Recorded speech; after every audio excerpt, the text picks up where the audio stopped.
Yes. Great. I'm going to put the mic down and just go with my loud voice that I developed in raising 4 children. But they know that my heart is worse than my bite and that I actually have no bite. So I'm ready for the 48th District to take down Dana Hornbacher, and I appreciate you guys having me here tonight. It's fabulous to see a lot of young people get involved, and that's exactly what we need to take back America and get us on the path that we all believe in and that a majority of the Americans voted for. In fact, we now had 40% of the elections in this century have not been decided by the majority. Unfortunately, 2 out of 5 of those elections were decided by the Electoral College, but not the majority. And the only way we're going to change that is by getting the vote out. So I'll tell you a little bit about myself, why I'm running, a little bit about my background, and maybe a couple issues, and then open it up for questions if that's okay. Is that all right? Mm-hmm. Okay, good. So why am I running? Contrary to some people asking me if I lost a bet or got hit over the head, that's not the case at all. I've always wanted to get involved in public service. Late to the game, I'll be honest. But I woke up November. Come on in.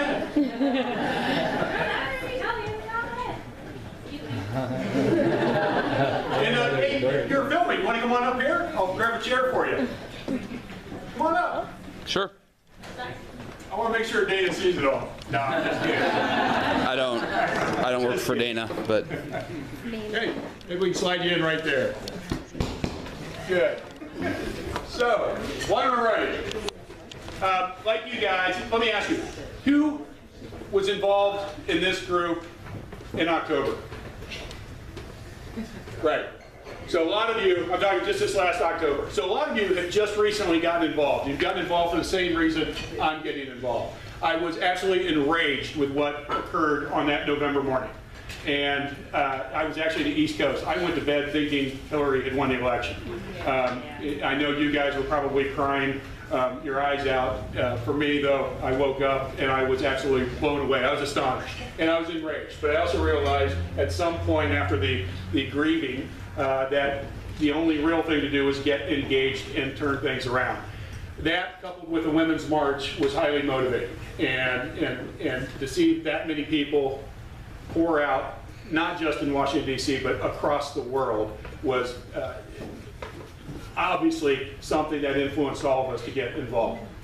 So I had some activists approach me in the Laguna Beach area about getting involved and running for the office. And before I did that, I wanted to meet with leaders of the Democratic Party in Orange County to make sure I wasn't stepping on anybody's toes. Because the last thing I wanted to do is if they had somebody on the bench they wanted to run, I did not want to step on their toes. They encouraged me to run. I made the decision. I talked to my wife, my kids, and here I am. We announced on March 2nd, and since then we have really done a fabulous job. We've put together a great team. We have over 400 volunteers who have signed up, 49 precinct captains. We've raised approximately $250,000. We've got endorsements from labor and politicians and business leaders and all sorts of folks and testimonials. So I'm really thrilled with the direction that we're going and what we've accomplished so far. How we're going to win, I do want to take a brief minute and talk about how we're going to win. As Kia talked about, the Orange County has been historically called the Orange Curtain. It has always had a strong Republican base, but that is changing. The demographics are changing, and certainly the political mood is changing. And the political mood is changing dramatically based on the individual we have in office running the presidency, Trump, as well as the folks who blindly follow him and his outdated ideas. With that, we are seeing voter registrations for Republicans decline, people leaving the party. We're seeing Democratic registrations go up, and we're seeing NPP independents go up. And we firmly believe that my message for the 48th District will not only attract the Democratic base, but it will attract the independents and moderate Republicans, as well as we're already starting the ground game and getting registrations out there of new people. So the plan is to bring those 4 pieces together and win this. I want to talk a little bit about issues, then I'll open it up. One thing Trump does very well is he creates several fires a week. And what that does for the news media that has a 24-hour news cycle is it moves them from whatever was the topic on Monday to whatever the topic is today. And we saw him do that quite effectively yesterday with the firing of Comey. And we could talk a lot of time about the ties to Russia, Rohrbacher's ties to Russia being recognized as Putin's favorite congressman by the LA Times. It's well known and well documented that he is the leader in Congress for stronger ties with Russia. So what happened yesterday with Comey, to me, was nothing more than Trump trying to take the eye off healthcare. And we cannot take our eye off healthcare. And we'll keep our eye on Russia, and we will investigate it, and we will find out where the connections are, where the trail begins, where the trail ends. But let's not lose sight of healthcare. And I want to talk about healthcare for just a minute, because our country's healthcare system is really screwed up. There are 200 countries in the world.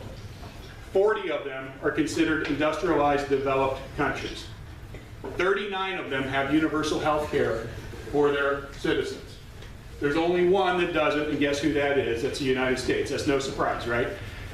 There are basically 4 models of health care out there in the world. One is called the Beveridge model, which was developed in England. And it is typically what it is, it's government-owned hospitals, and the doctors are employees of the government. The second model is the Bismarck model, which was developed in Germany. We're probably pretty familiar with that. That is the employer-employee contribution model. But in Germany and the other countries who follow it, there's 2 key differences. Everybody is covered, regardless of whether they're employed or not. And second, the insurance companies are non-profit. They've taken the profit motive out of it. The third model is the Canadian model, the national model. We always seem to focus on that when we talk about single-payer issues as to all the problems Canada has. Candidly, Canada does not have the problems as often comes up in the press. But there's many countries, such as Taiwan, I believe, and South Korea, that also follow the Canadian model. And then the fourth model, which is no model at all, is where you never get medical services because you have no access to doctors and hospitals, or if you do, you pay on the spot or you barter for it. The United States is very unique. We have all 4 models. The Veterans Administration is basically the English model, government-owned hospitals and government employees providing services. I talked about the German model, the employer's employees. We've got that. A little bit different, but we have a piece of that. We have the Canadian model. It's called Medicare and Medicaid. And then, of course, we have somewhere between 15 to 30 million Americans who have no health insurance. So we're like 160 underdeveloped or undeveloped countries in the world. It's clear to me the time has come that we need to get to universal health care, and we need a single-payer system.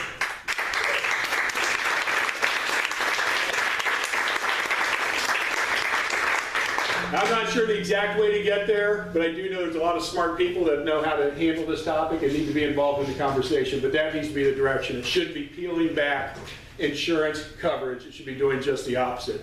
And a key component of that is Planned Parenthood, which should not only be funded, but should be funded more. And I would add to it, we should have accessible and free birth control across the United States.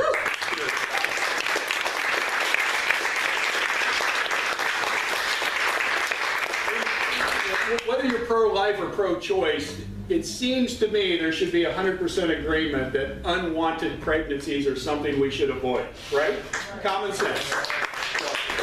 So I'm going to pause right there because I do know you've got a busy schedule, and I just want to open it up for questions, and I'll do my best to answer it. I am not an expert on every topic, but I'll do the best I can. Yes? Okay, since you're running in a coastal district, I'm kind of curious what your stances are on things like Poseidon and cleaning up the waste and moving the nuclear waste in San Onofre, and also since Dana Rohrbacher doesn't really have much of a grasp on science, how your views on climate change differ from his. So, sure. Poseidon, San Onofre, and climate change. Yeah, let's start from the macro standpoint. There's a clear difference between me and Dana Rohrbacher when it comes to climate change. I tend to follow the 97% of accredited scientists who recognize that man is a contributor to global warming and climate change. This is a big, important issue, not just because of the air quality, water quality, the impact on the changing temperatures. I want to bring it into a bigger reason. Weather patterns are fairly consistent for hundreds of years. And because of that, we have built cities where we have built them. We have farmed and decided where to live based on historical weather patterns. These historical weather patterns are going through major changes because of global warming and climate change. The impact of that on our infrastructure and our food sources is beyond comprehension as to what the cost could be. It is absolutely enormous. So to properly address this, we do have to address global warming very quickly. But it's also an opportunity, an economic opportunity, and here's why. This is the first time in the history of humankind that more than half of the people in the world live in cities. It is projected to be 2/3 of all people on Earth will be living in cities by 2050. So the impact on the infrastructure and the demands in those areas is going to continue. But through STEM or STEAM, and STEAM for, I just learned not long ago, the acronym is shifting to STEAM to bring in arts, architecture, and industrial arts. By emphasizing STEAM and developing our education in that area, we've got an opportunity to make, in my opinion, Southern California the economic hallmark of the world in developing clean tech and clean energy. And I would hope that that would be a goal of all of our politicians in all areas. Thank you. So back then to the specifics. You've cited two. The desalination plant Poseidon. From what I have learned, and I'm not an expert on this, but from what I have learned, it has passed all material environmental reviews. It has been done. We have a plant down in Oceanside right now that's doing well. I have not been given any information that would suggest we shouldn't go ahead, and that the Huntington community wants it, which I think is an important piece of this too, that the majority of the Huntington citizens, since it's sitting in their backyard, support it. And on the nuclear plant, yes, I'm not in favor of keeping the nuclear waste on the coast of Orange County. That answer your question? Yeah. Thank you. Yes? I'll send you some information to oppose Poseidon. Okay, thank you. Thank you. And I appreciate that. Like I mentioned at the beginning, I am new at running for office, and I welcome the information. One thing you will see very different from me than our current congressman is that I will have town halls and I will ask for information from our constituents to help decide the direction of our community. Yes?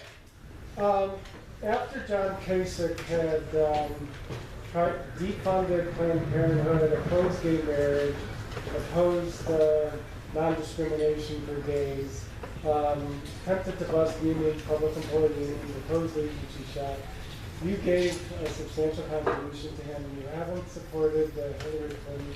Why do you even consider yourself a Democrat at this point? Yeah, that's not true that we didn't support Hillary. We did. So that's just flat not true. John Kasich and Karen Kasich. John Kasich was your first choice. No, John was not my first choice. Well, you were giving money to John Kasich before you getting- even gave any money to Hillary Clinton, right? We gave money to Hillary as well. No, John, but only after. no, I don't believe that's true. Let's answer. All right, don't, it's all on the public. This is a record. question. It is public record. Okay. And the simple answer is John Kasich and Karen Kasich are friends of my wife and I. We were born and raised in Columbus, Ohio. Karen was in our wedding. And that's the simple truth. Next question? Yes? What is your view on education? Like in my school district, teachers are being cut. Our class sizes are increasing way too much. There's not enough teachers for students, and at this point, our classes are overwhelming. So, what is your view on education, not just in higher education, but us small folk down in K-12? Yeah, the whole educational system has opportunities for improvement from preschool all the way through higher education. And if we're going to compete on the global map with other countries, we certainly have to make the investments. And that investment is both in people, technologies, and facilities. All three need to be properly addressed. There's a lot of ways to accomplish that, but I would suggest our tax dollars should be directed more towards those types of areas and some of the other areas that we spend a lot of our money on. And certainly there's probably opportunities to get out some of the waste and be more focused on getting the appropriate tools in today's marketplace. And then finally, new ways of teaching. I think there's a lot of progressive ways of educating and training and developing our students at all levels that are happening around the world. We need to take those best case situations and extend it across the platform. And I'm not for profit charter schools. Yes? So first of all, I really appreciate your willingness to learn, because I know this is a new world for you based on your past business experience. I'm curious who your role models are. Who's your inspiration? Well, my dad, first and foremost, was very influential in growing up. And second, my wife. And I know it sounds kind of corny, but I've been married for 27 years. My wife is pretty freaking awesome. She's done a great job of helping me grow and develop as a person, as a father, as a husband, as a business person, and in this next chapter in my life. And I'm also kind of old-fashioned. I like Abraham Lincoln and George Washington too. I was a big into history growing up, and so historical figures have always been attractive as well in establishing that. Are there current political figures in Congress or state government otherwise that you would model yourself after? Well, clearly Hillary. I mean, I agree. Hillary is the most qualified person ever to run for president, hands down, and properly supported by both parties, saying how tremendously wonderful she was at her job, whatever the job was, whether it was as Secretary of State or Senator. Yet, when she decided to run for president, the right wings and Republicans obviously took exception to that. But no, she's certainly highly qualified, and I thought she was fabulous, and I wish she'd been elected. I mean, I used to be a former Republican, and I switched over from being a Republican to being a Democratic. I mean, I used to be part of young Republicans for Bush, Right. back in the day. But in your travel.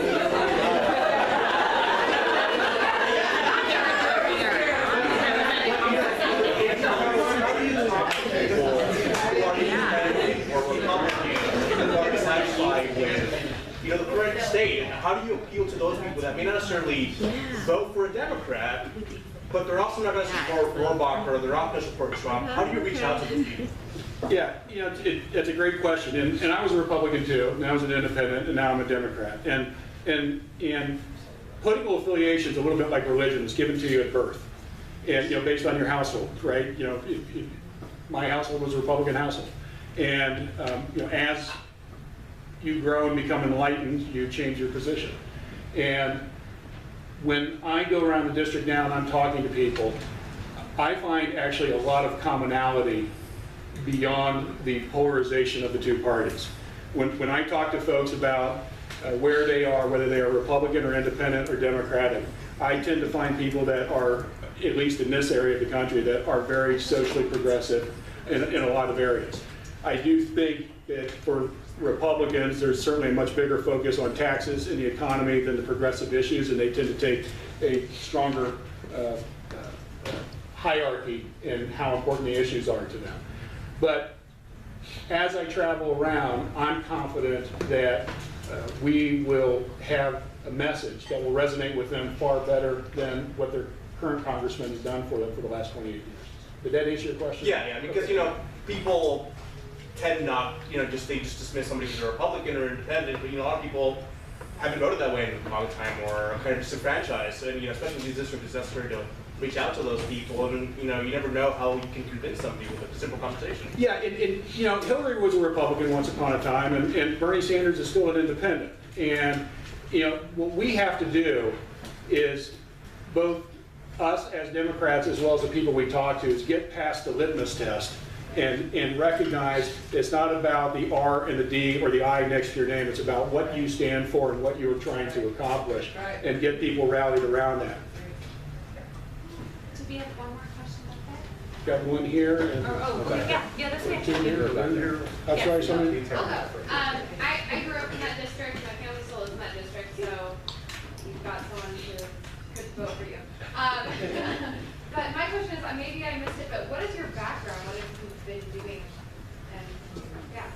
Yeah, so I went to the University of Kentucky.